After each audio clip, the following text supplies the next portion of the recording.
me the area of that sector. Okay. Remember, we're talking big pictures here of sectors. Arc length is just a fraction of something.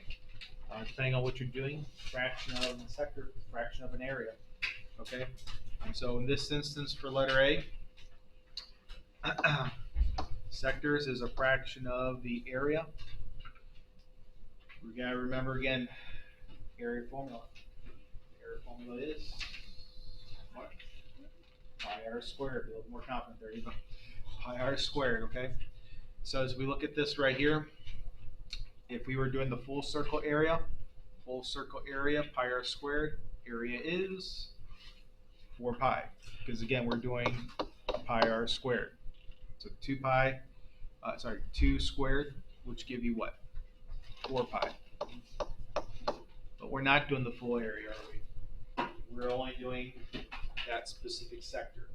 Now remember from yesterday, we said a sector is a region bounded by an arc and the 2 radii. So that is, again, our sector we're looking at, which in this case is composed of a what? 90 and a 45 gives me how many degrees? 100 and what? 135. So we're talking about 135 out of a hole, which in this case our hole is 360. That's it. A fraction of the area. A fraction of the arc length if you were talking arc length. Okay. Sorry, fraction of circumference if you were talking arc length. That's it. Go to your calculator. Remember, calculators cannot handle pi. So what do we have? 135 over what? 360 times 4. Do not use that pi. Calculators cannot handle pi. Relatively nice. 1.5. Don't we need a calculator to change it to a fraction? 3/2 pi. Do we have units on that? Does not look like it. So we say what? Our generic units squared, right? Okay. Nothing crazy. On the other one, what's it? Fraction of the area, right? It's another sector, right? What's our sector on that one? It's a big one, isn't it? Bless it. 350. How'd you get that 315, kid? This straight, there's a straight, which is 180 degrees. Uh-huh. And then there's 45 degrees off the top. Mm-hmm. And I just added, I subtracted that from 180 and added 180 plus. Yeah, no, you're good there, Caden. Caden was telling us 180 minus 45 and 180 plus that, or we could also do what? 360 minus 45. There's a couple ways to find that big sector right there. It's a big old sector. 315 is where we're at, right? 315 is that big old major arc that we're looking at for that sector. So almost a full circle, not quite. Now the full circle's area, is it 6? Is it 36 pi? No, what should it be? 9 pi, right? So these are the silly mistakes I see all the time, okay? Don't accidentally use, what did I use here? I use the diameter, right? So what am I gonna fix here? It's not 36 pi, it should be what? Correct, it should be 9 pi. So watch those small things, okay? I've worked through things many times throughout the years, and especially on Friday when we take our first quiz over thing. Make sure you're reading carefully. That is the diameter. Needs to be in the radius. 3 and 3 squared is, as you said, 9 pi. Now that we got it, now we're good to go. But those are the small mistakes just to watch out for and call me out. Sometimes it's on purpose, sometimes it's not. Sometimes I don't know myself. Okay, 315 over 360 times what? 9. Calculator says, again, formatting wise, I keep saying it. Formatting, we usually go decimals pi. No, we usually go fractions pi. Fraction radicals. So what is that? 63 pi over 8. 63/8 pi. If you gave me that terminating decimal pi, it's not wrong. It's just formatting wise, we usually go with fractions pi. Okay. Never round though, and give me a rounded pi. Okay. Any questions there? We did that yesterday. That's just a quick kind of warm up from yesterday's work. Okay. we're going to use that. Excuse me. We're going to use that here in just a few minutes with really where our new parts of today. All right, next one. Come on. All right, on the next one, take a look at number 2. We've seen some tables like that you might have done every year. I see students come up from shop class with some of the butcher boards that are made like that too, that are different pieces like that. So, just chessboards too like that. But in this instance, we got a table here. There are 24 inches across. Oh crap! I didn't realize that. That was a circle. We're gonna pause. Not gonna worry about that one. We're gonna come up. We're gonna move on. And when I had copied this one over, my stupid eyes thought it was a circle. That's not a circle, is it? That's definitely not a circle. Okay, I'm an idiot. Let's move on. You guys knew that part of it. We're going to number 3. Okay, I'm an idiot. All right, let's go where number 3 should be at. Okay, so this is the last part for Dave. Shaded regions. We've done shaded regions throughout the school year, here and there. On number 3, with this shaded region, then, okay, we want to find this little sliver. Thinking back to maybe even just like the other day with the solar eclipse. All right, kind of like that same idea. They got very close to the end. We're trying to find that shaded region right there. Now, what we call this here is the area of the segment of the circle. So what we need to do here is to find that segment. We call this the area of the segment. I know it sounds a little odd, but that's how they do call that. As we've said before, the area of the large, take out the area of the small. Well, as we've been working through today, there's a warm up, and then as we've done before, what we have right here is what we've been looking at. We get ourselves an itty bitty sector right there. If we can find the area of the sector and subtract out, well, what do we have covering that sector right there? We got ourselves a triangle, don't we? Not just any old triangle, but somebody said it. A right triangle, 45, 45 triangle, don't we? But it's a triangle no matter what. If we can find the area of that sector, subtract out the area of the triangle, we get this itty bitty shaded area, which we call the area of the segment. Then we're good to go. So in any type of shaded area, the large minus the small, you just got to know what the shape is that you're dealing with.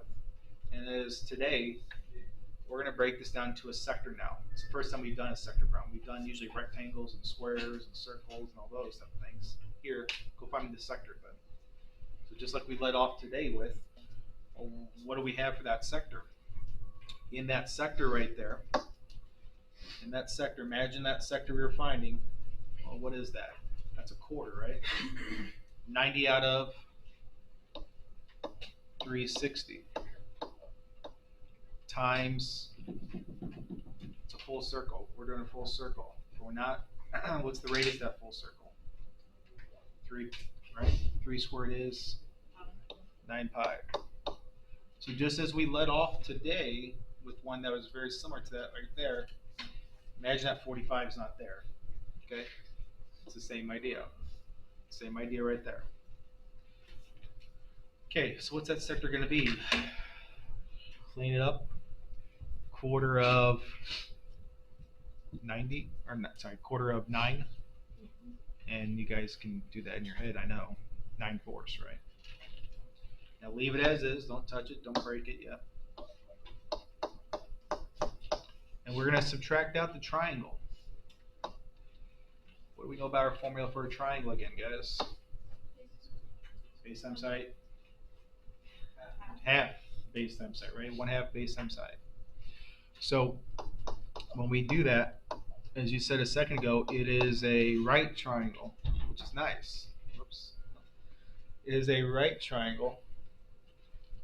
And it's a right triangle. These two legs, which is really nice here, it's 3 and it's a 45, 45, right? So we're good to go. It's a quick triangle off that. Okay, it's a 3 and a 3, so those are perpendicular. 3 times 3 is 9, and half of 9 is 4.5. But what do we say? We like fractions. We may not, but that's usually how we leave them. Okay, 9 halves. Now, do we have like terms there? Are those like terms? Yes, no. No. Why do we not have like terms? Because of the no. Because one has a pi, the other does not. It's like radicals. This is like a radical. This one does not have radical. It's not a like term though. So for our answer here, this is the best we can say. 9/4 pi minus 9 halves units squared. These are gonna look ugly because you're gonna have one in terms of pi, the other will not be. Okay, a triangle will not be in terms of pi. That's the best we can say in terms of pi. They're gonna look ugly. Now, if it said to round it nearest 10th, nearest 100th, let's go ahead and say it did say nearest 10th. All right, that's my exact. Let's say it did say round it nearest 10th. Let's go to your calculators, guys. Now let's round it. Now your calculator comes into play.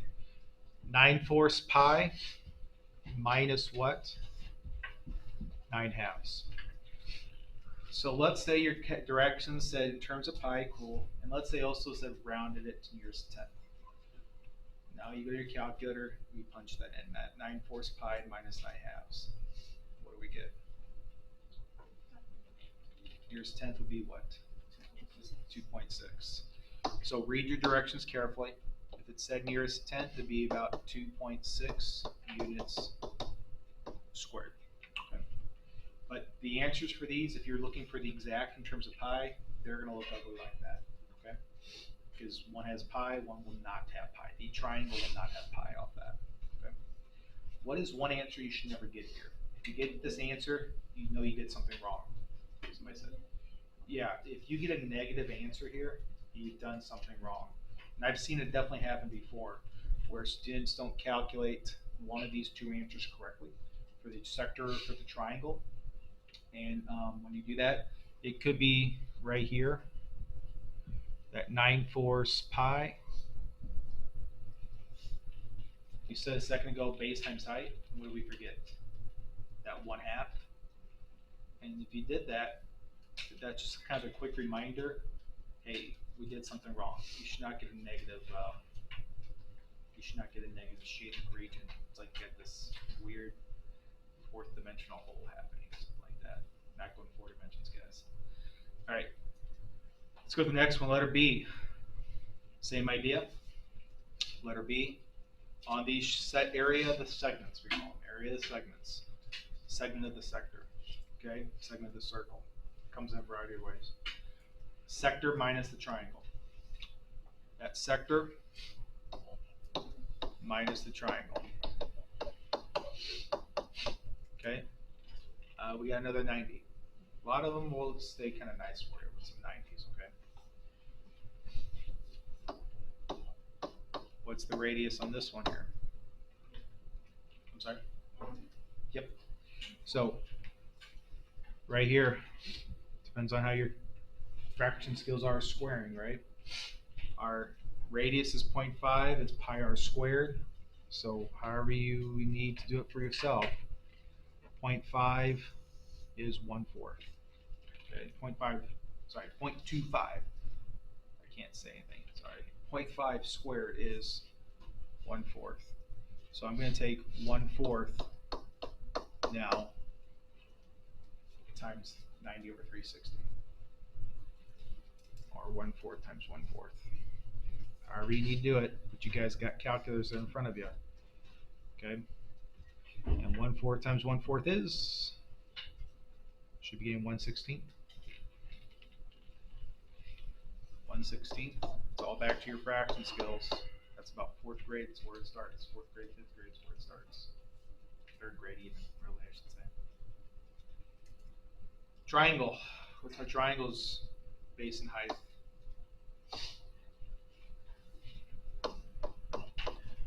It's also a half, right? Hopefully you realize whatever you use for the radius of that circle is going to be the radius, it's going to be the base and height of that triangle too. 1/2, 1/2, 1/2, isn't it? Back to your fraction skills. What is 1/2 times 1/2 times 1/2? Yep. We're multiplying across. 2 times 2 times 2 is 1/8. If you don't believe me, you always have a calculator to check yourself on. But it is 1/8. That's it. Those look ugly, but they are going to look ugly. Okay. 1/16 pi minus 1/8. What do we have? Units still? Just squared. Okay. Most of them will say in terms of exact. If it doesn't say in terms of exact, what can you do? If it says round to nearest tenth, go to your calculator. 1/16 pi minus what? We said 1/8. Not quite negative, but almost there. Point what? 0.01 units squared. Read the directions. I will have them specific. I was looking at the quiz and test coming up. I do have the specific on there how I want you to do it. Okay. All right. Last one. We'll call it a day. Last one, we can look at this here. Okay. On this last one. Alrighty. I tell you what. We'll leave it. I'll give you guys some time for it. Okay. We're good on that.